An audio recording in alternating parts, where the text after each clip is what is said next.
From the outside looking in, Apex looks like a pretty straightforward game. You run from place to place, casually looting, and all you have to do is not die. If that were all true, you probably wouldn't be watching this video. But because we know Apex is much harder than it appears, here's 5 tips I wish I knew sooner. Starting out the gate with the tip I'm most passionate about. Play ranked often, even if you're solo queue. Playing ranked is by far the best way to improve. I slowed my progress way down because I would only play ranked if I had a 3 stack, which was only at best 50% of the time. That means the other 50% of the time was spent in pubs, or even worse, gun run, team deathmatch, or control. Now, before you tell me to F off because gun run is sick, I want you to know I think so too. I just don't think it helps you improve as a player, and that's what I'm all about. You might be asking why playing ranked is the best way to improve. And the answer is quite simple. Think of rank like a test and pubs or similar mode as homework. If you fail homework, more than likely your grade hardly moves. But if you bomb a test, you can easily drop a whole letter grade. The stakes are a lot higher during tests rather than homework. Same rules apply to Apex. Every player in ranked is feeling the pressure of losing RP. Therefore, everyone in the ranked lobby is going to be playing at their best, which means you have to bring your best. The truth of the matter is sometimes you're going to win the fight and sometimes you're going to lose. And when you lose, you try to figure out why. That's really the key to all this. Great players are those who learn from their mistakes. Bad players ignore them, or worse, blame others. To sum it all up, the goal to ranked, at least in my eyes, is to improve and learn. If I win, great. But I know if I learn something every game, more wins will come. That's why playing solo queue doesn't bother me. If I learn, I did win. On to tip number 2, fundamentals over movement. As sick as it would be to have movement like Fade or Ecstasy, movement is not why they are good. Both of those players have mastered the fundamentals of the game, and they use movement to widen the skill gap. Most players who know movement techs use them just to use them. Fade and Ecstasy use them advantageously. My main takeaway here is focus on mechanics and fundamentals of the game first and movement second. If you go the other way around, you'll be wall jumping to your death. Don't get me wrong, I'm a huge advocate for movement. It's actually what I think sets Apex apart from other games. Just know there are more important things to focus on first. On to the next tip, which makes me feel kind of like an Apex nerd, but I love it. And that's going to be taking space and cross angles.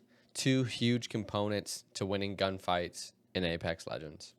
Let's start with cross angles. So typically when gunfights go down, you're utilizing cover, you're behind cover of some sort, you're utilizing it in one way or another. Well, a lot of the cover in Apex Legends is only advantageous from one direction, right? You can't sit behind a rock and get protection from every side, right? It's just there's not cover like that unless you're in a building. But so cross angles is you're pushing a team or a team's pushing you.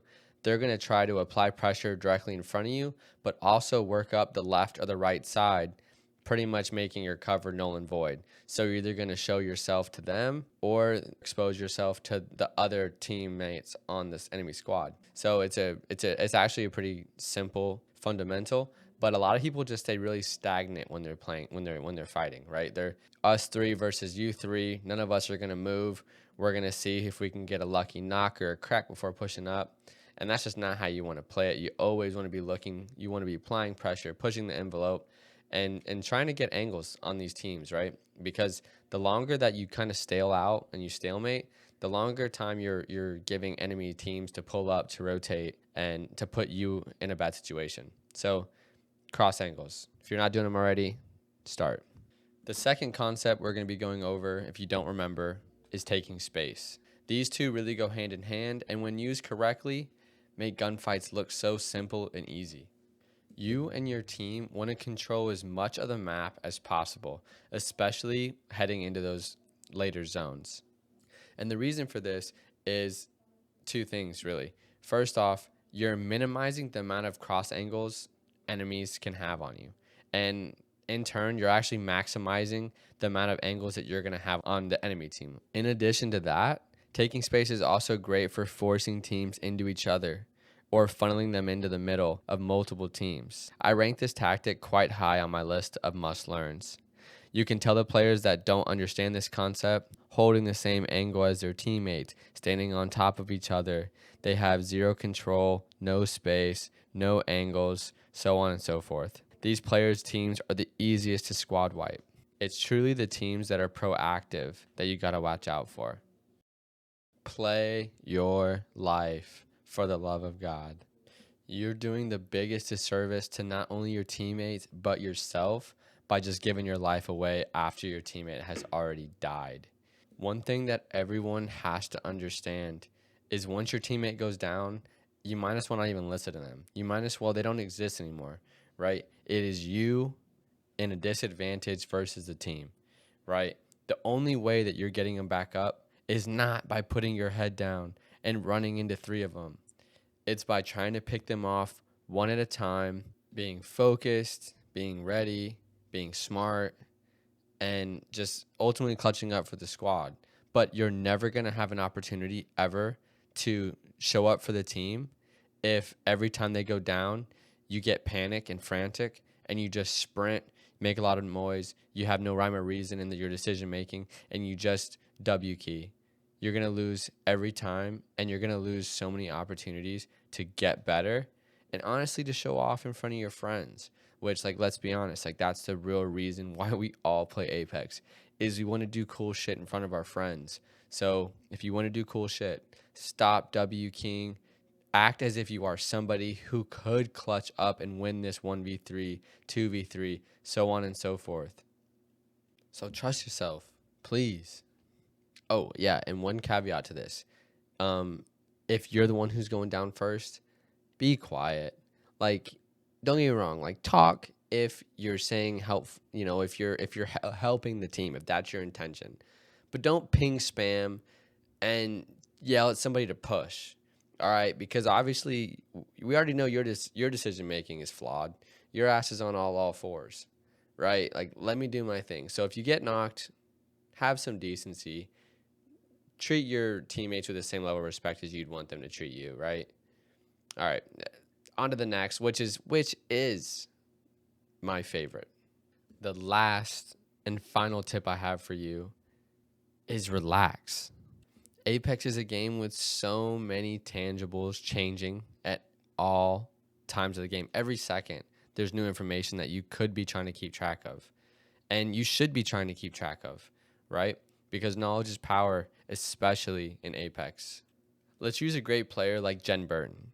Anyone who's ever watched Jen Burton streams or videos or whatever, he's having a grand old time, right? I always get so jealous watching him, not for his aimbot, not for, just how good he's at the game, but just because, like, how much fun he's having.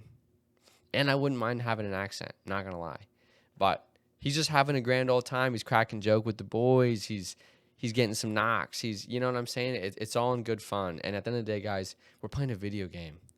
I know sometimes it feels life and death, and you need those RP points, and your teammate tweaked, and he choked, and he threw, and it can get all real stressful real fast. But I think you're going to not burn out at this game if you can just have fun. And I think you're going to overall play better. Your mind's going to be less foggy, less cloudy, and you're going to have better decision makings. You're going to be less reluctant to make a decision because you're going to, you know what? Oops, that was a bad call. That's on me, guys. GG, go next. And you're going to learn that that's not what you do in the situation. Or maybe that is what you do in that situation. But it's just so hard to play when you're gripping the controller or gripping the M&K. Like, take a deep breath, control what you can control, have fun, and just remember you're playing a video game.